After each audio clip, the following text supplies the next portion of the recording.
இது காமெடியா இருந்துச்சுல்ல காலேஜ்ல. அதை விட நம்ம பானிபூரி சாப்பிட்டோம்ல அந்த கடை நல்லாவே இல்லை. நம்ம வேற கடையில சாப்பிடலாம் என்ன?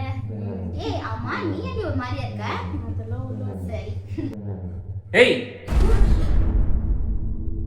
யார் இவங்கலாம்? என்னோட ஃப்ரெண்ட்ஸ் பா. ஃப்ரெண்ட்ஸா? ஆமா என்ன ஆளுங்க? ஆளுங்கன்னா நாயும் மிருகம் தான் பன்னியும் மிருகம் தான். ஆனா பணக்காரன் நாயை மட்டும் தானே பெட்ல படுக்க வச்சுக்கிறான், பன்னியை படுக்க வைக்கிறானா? கீழ் தெருவுல இருக்கவங்க கீழ் தெருவுல தான் இருக்கணும், மேல் தெருவுல இருக்கிறவங்க மேல் தெருவுல தான் இருக்கணும். தகுதி தராதரம் பார்த்து பழகணும், புரியுதா? நீங்க ஃப்ரெண்ட்ஸ் அவங்க இவங்க வீட்டுக்கு கூட்டு வந்த அவ்வளவுதான் சொல்லிட்டேன்.